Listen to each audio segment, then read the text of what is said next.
Bom dia a todos. Eu fiquei muito feliz quando você se referiu que a gente está numa plateia de maioria branca. Por quê que eu vou dizer isso? E fiquei muito feliz quando você falou da parte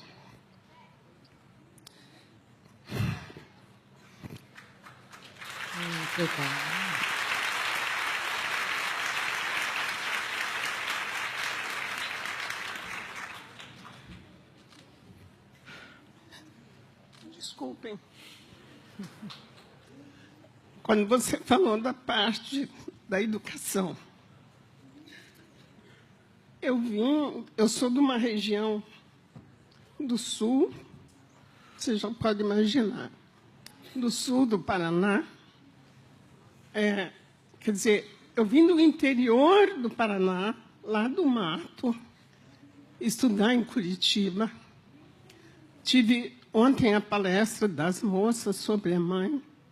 Me tocou profundamente que eu sobrevivi e sobrevivo hoje como brasileira, porque tive uma mãe que fez de tudo, passou por tudo que era humilhação para que nós estudássemos.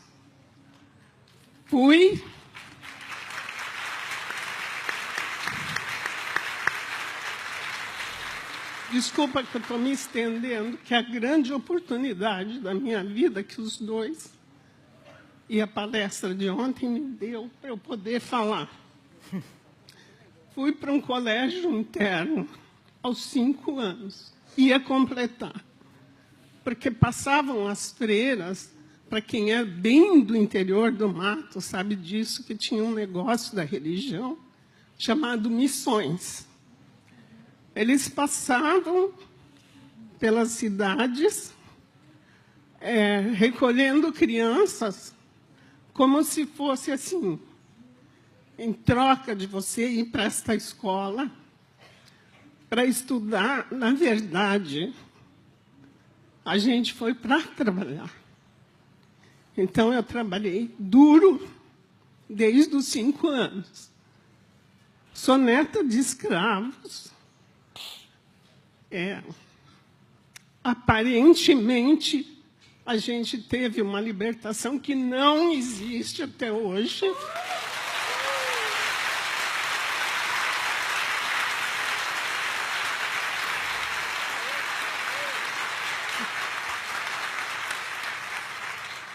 Então, vou ser bem rapidinha. Eu vou contar só uma história que marcou a minha vida. Não vou ser tão rápida assim como tem. Eu vou contar uma história que marcou a minha vida, que dos 6 anos eu senti a diferença. Amadureci aos 6 anos. Que as freiras contavam a seguinte história. Que Jesus, que eu demorei muito para aceitar o tal de Jesus, porque eu era contra tudo e contra quem acreditava também. Então, as freiras contavam a seguinte história, que Jesus, Deus, criou um lago, um rio, e mandou todos tomar banho. Assim, e se banhar na água abençoada daquele maldito rio. Tá? Aí, as pessoas que são brancas é porque eram pessoas trabalhadoras, inteligentes, e chegaram nesse rio, tomaram banho, ficaram brancos. Nós, como negros, somos preguiçosos, e não é verdade, porque esse país vive hoje porque meus antepassados deram condição para todos.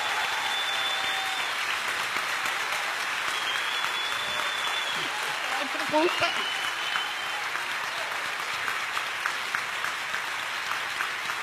Calma, fica.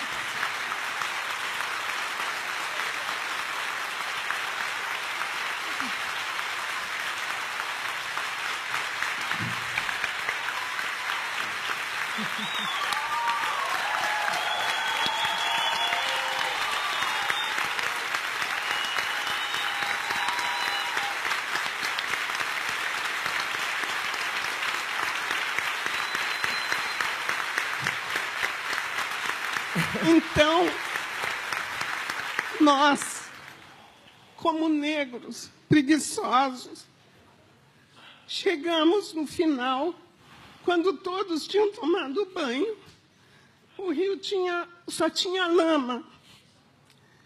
Então, como a gente era preguiçoso, então nós temos a palma da mão clara e a sola dos pés, porque nós só conseguimos tocar as mãos e os pés. Aí você saiu, por isso que a gente tem as palmas da mão e os pés claros.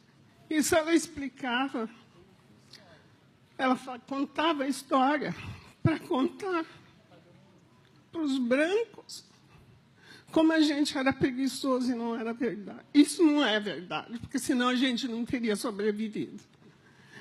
E eu sou uma sobrevivente pela educação, pela luta da minha mãe, que nunca... Eu era rebelde, eu sempre era rebelde, eu tinha até vontade de matar. Mas a minha mãe falava assim, eu falava, não vou mais para a escola, porque ela tinha que pedir caderno, lápis, lavava roupa para os outros em troca de material escolar. E daí ela dizia assim, eu falava assim, e porque eu tinha que entregar também as roupas na casa, para ajudar minha mãe. Então eu falava assim, não vou mais para a escola. Ela dizia assim para mim, com um gesto que ontem eu me lembrei da palestra das mães, o que você guarda da sua mãe? Ela falava assim, porque se ela falasse não, eu ia contra ela. Ela falava assim, olha bem para a mãe. Olhou. Eu falava, claro que eu estou olhando, porque eu era rebelde, né? Aí ela dizia assim para mim, então, olhou bem, se você quiser ser como a mãe, não vá para a escola. Eu virava com a minha rebeldia, que hoje ela está no outro plano, e eu converso muito com ela e agradeço tudo que ela fez por mim. Aí eu falava assim, igual a senhora, nunca que eu vou ser. Ela falava, só tem um jeito, vai estudar. E eu pegava meu caderninho e saía correndo para a aula, acreditando. Então, eu acho que a gente, como negro, não é querer ser vítima, porque eu não sou. Eu sou grata à minha mãe. E grata também a algumas, com raras exceções, porque quando ela falou do racismo, eu falei para a moça aqui do meu lado, eu falei, ela não está falando de Portugal. Ela está falando do Brasil nos dias de hoje. Né? E por que também, para eu vencer, para eu conseguir trabalhar em Curitiba, que todo mundo acha que Curitiba é cidade europeia, de intelectuais, de coisa nenhuma, vai viver em Curitiba como negro e como morador da periferia, para vocês tirarem esse encanto de Curitiba, disso, daquilo. Não é. Na real, não é. Não é. E é tido como uma cidade evoluída porque é europeia. Porque é uma cidade europeia. Tem as coisas boas em Curitiba. Na realidade, tem.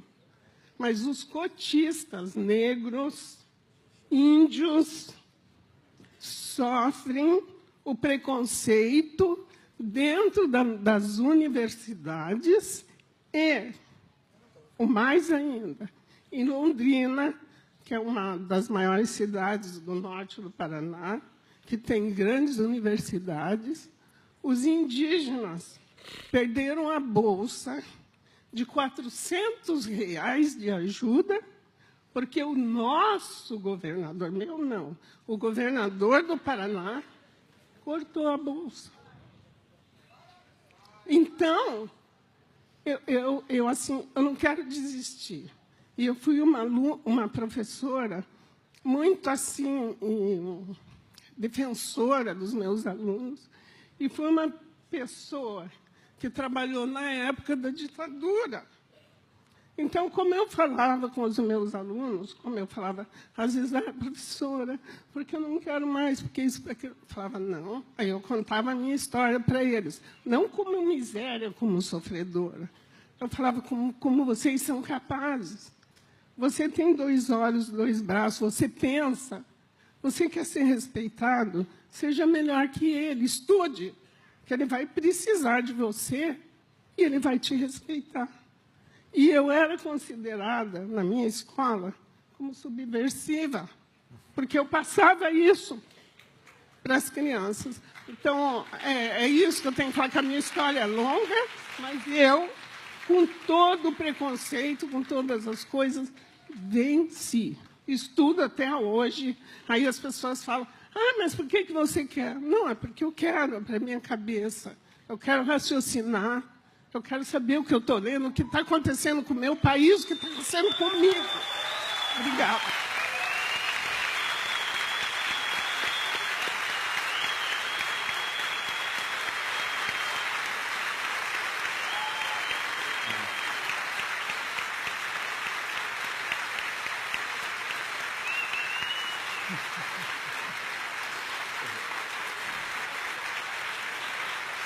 Ela está falando. Como é o nome? Professora, qual é o seu nome? Professora? Como é seu nome, professora? Diva Guimarães. A senhora quer matar a gente, dona Diva? Pelo amor de Deus. Meu coração está aqui assim, pequenininho. Obrigado pela coragem de contar a história. Que bom. E a senhora falou uma coisa muito importante que eu quero falar junto com a senhora aqui. A gente precisa fazer um pacto de investir em educação pública de qualidade. Não podem sucatear a educação brasileira. A escola pública tem que ser valorizada. O professor tem que ser valorizado.